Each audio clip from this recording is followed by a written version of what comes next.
Welcome back, everybody, for the third and final reading of the book launch this afternoon. So this is the book Watersight, which is book 2 in the Last of the Gifted series. And Cat and Rhys, back in Merioneth, have been looking for 3 relics. They managed to find the relics, but in the process they have a run-in with the English army. And back in the first book, in Spirit Sight, you might recall that Rhys had 3 very special throwing knives made for Catrin as a way for her to protect herself. And they have a special jewel, an emerald jewel in them that matches her eyes. So he does pay attention. And in the fighting with the English earlier, she has had to use one of her knives to change the outcome of that first vision. And you'll discover that every deed has consequences. So I'm picking up the story here at chapter 7. Kynfrig dropped to one knee and laid his palm on the ground. His expression turned grim. Then Cat could feel it, the rumble underfoot. Horses. Rhys moved his shabby cloak down to cover his sword and gestured to Kynfrig, but it was too late. The riders were upon them. Cat's breath caught in her throat as she saw the banner carried by the first rider, the same sigil she'd seen when Kynfrig negotiated the fate of Beire Castle. The Saison, the English, had found them. Why hadn't she foreseen this? A tremor went through her, a combination of exhaustion and fear. Fear? She raised her head a little higher. She'd been raised at the Welsh royal court, with spies all around and family secrets to keep hidden from friend and foe. She could almost hear Mam's voice. Never assume what others may know or may not know. Say only the truth, or enough of it to turn the conversation to your side. Rhys nodded with his chin toward Kynfrig and the others, but she drew in a deeper breath and moved to his side, ignoring his frown. The time had come for her to prove her value. One rider reined in, and the horses behind him slowed to a stop. Several of the riders drew swords, but the first remained still, his hands crossed over the reins. Their leader. His richly colored surcoat bore King Edward's colors. Holding his seat easily, the leader raised his visor to stare first at Rhys and then at Cat. His eyes lingered too long on her face and form, and she flushed. She did not move away when Rhys shifted to stand a little in front of her. Kynfrig was already speaking, proffering a parchment. We have safe passage from King Edward. I am Kynfrig ap Madoc, and this is my kin and lady wife. Wife? She steeled herself, but Rhys didn't try to contradict him. No doubt they hoped to protect her, and looking at the armored soldiers that surrounded them, she was glad of it. And I am brother Gawain of Aberconwy. Gawain stood slowly and held his arms open in front of him as the English captain crossed himself. Cat noted that Gawain's action spread his white habit so that he shielded the relics from the soldiers' view. I would say well met, Lord Kynfrig, the leader said in Welsh, but it isn't really so, is it? You may recall me, as I do you. I am Stephen de Frankton, late of Shrewsbury. His name was familiar. De Frankton caught her eye again as he took the parchment Kynfrig was holding out. Cat shifted uneasily, stepping farther behind Rhys. She heard a rustle as de Frankton unrolled the parchment, and she felt a flush of relief. At least the man could read. Their guarantee of safe passage for surrendering the castle would prove its worth now. She frowned. She understood English well enough, but de Frankton seemed fully fluent in Welsh. Then it came to her. This was the man her brother Hugh had named in the murder of Llewellyn, their former liege and prince. And this de Frankton had also been there when Rhys and Kynfrig made their bargain, the freedom of the people in return for the castle and Prince David. What must have happened when the English found the castle empty? Came you by this honestly, would you say? De Frankton asked. There was an edge in his voice, and she was glad he was still speaking Welsh so she could follow the nuances. We gave up a fortified castle for this and a few English pounds, Kynfrig was saying, far less than the castle was worth, and we would do far more to keep our freedom. De Frankton straightened, looking at Rhys now. You are lucky we found you, and not the Gascons or the Castilians. They make no distinction between peasant and prey. For a long moment, De Frankton stared from one to the other, again stopping at Cat. Rhys moved forward, but De Frankton backed his horse up deftly to keep her in view. She could not name his expression, but it was neither admiration nor approval, and it prickled her skin to gooseflesh. Kinfrig reached out a hand for the return of the parchment. De Frankton ignored him. "We made this bargain to find Prince David," De Frankton said, slapping the parchment against his own gloved palm. "And I think you know we were not satisfied. So why should we keep faith with it now?" "Why would you not?" Kinfrig answered. "The prince stood on the battlements when we left the castle, as you could plainly see. As for what happened afterwards, that is a matter between you and Prince David." "What? Did some Welsh magic spirit him away?" Unexpectedly, he turned to Cat. "And you, lady? Perhaps you can shed some light on the prince's whereabouts." Startled, Cat met his eyes.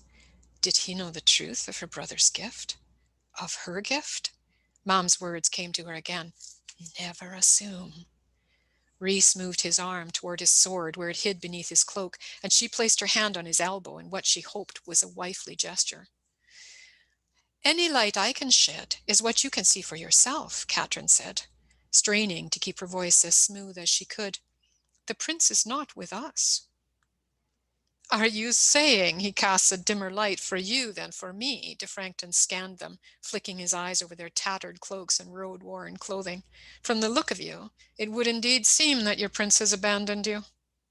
Cat's anger sparked, and she raised her chin, letting the feeling seethe inside her. It was not David who brought them to this state, but it was this man and his English king, besieging them for more than a year, nay, 100 years and more.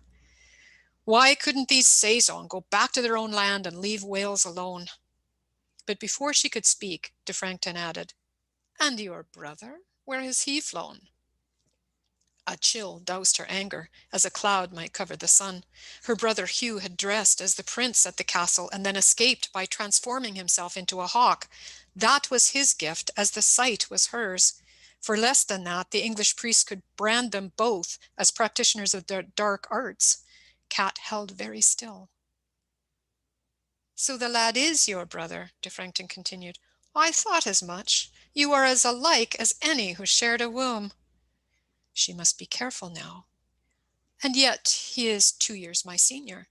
May I ask how you come to know him?" "He did not tell you?" De Frankton smirked. "I saved his life. Well, no matter. Perhaps I shall tell you the whole story of it some day. For now we have more pressing matters. Tell me, if I find the lad, will I also find the prince?" So he only thought to provoke her into giving away more information, like any courtier, and not as skillfully as many she had known. Cat let out her breath in a chuff. "You think well of us, to believe we may keep company with the Prince of Wales."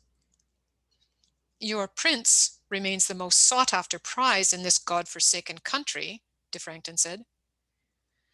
"And yet I do not know his whereabouts, or my brother's. My place is with my husband." "That is unfortunate," De Frankton said. "As soon as we find the prince, we can leave you all in peace." "Then may I wish you well on your return to Shrewsbury?" Letting anger push her forward, Cat reached out for the parchment. "Pray you, if you see my brother, give him our greetings." As he handed the parchment to her, De Frankton held his end a moment too long. Cat braced herself, never taking her eyes from him. Finally, the Englishman broke eye contact, and she felt the parchment in her hand. She quickly handed it to the side where she knew Kinfrig would be waiting. The steward's cloak rustled as he slipped the letter back into its folds. The move had shifted her cloak, and De Frankton paused, his eyes on her belt. A look of shock passed over his face. She reached instinctively to it and found the 2 little knives sheathed there. She moved to cover them with her cloak again, but it was too late. "It would seem you are missing something," De Frankton said. Looking her in the eye, he reached under his cloak and held up a small dagger. Its emerald jewel caught the light, and she realized he must have seen the matching jewels in the pair she still had. "Perhaps this is the match? I found it in the shoulder of one of my own kinsmen yesterday, my cousin, late of Shrewsbury." A fine swordsman and a solid rider. Now he will return home sooner than I, though in a wooden crate. He eyed her coldly. So what think you? Is this yours? Cat froze. The third rider. Guilt flooded her, and she heard the voice of Father Maelgwyn, the only priest and confessor she had ever known. He had proven to be a turncoat for the English, but she could still recall his sermons on the wages of sin. As ye sow, so shall ye reap. She tried to shake off the idea. They were at war. She had done what she had had to do to protect Rhys, but she had not thought about the man she targeted with her knife. Had she really killed him? Nay, my lord, Rhys spoke in quietly, his deep blue eyes seeking hers to reassure her and warn her to remain silent at the same time. It is mine. And you are mine, de Frankton said. Cat's attention snapped to de Frankton. He would take out his ire on Rhys now. She had thrown the knife and killed a man, and Rhys had claimed the deed and its consequences. Her sins compounded, and she fought down a wave of sickness that threatened to overcome her. I would run you through and let my men keep your heads for the king's gift, de Frankton went on, switching to English. She had no need of nuance to follow his meaning now, and he spoke loudly enough for his men to hear. But I do believe Lord Mortimer will give me a great deal more than that if I return to him with Rhys ap Gadugan, Lord of Merioneth. And that's the end of the scene. So that's also the end of chapter 7. And thank you again very much for letting me share this day with you. I also want to thank our sponsors, the Writers Union of Canada, TWAC, and the Canada Council, and Creative Saskatchewan, both the book publishing and the marketing grant programs. So thank you very much for listening this afternoon, and thanks for joining us for this book launch of the Last of the Gifted Book 2 Water Site. Thanks.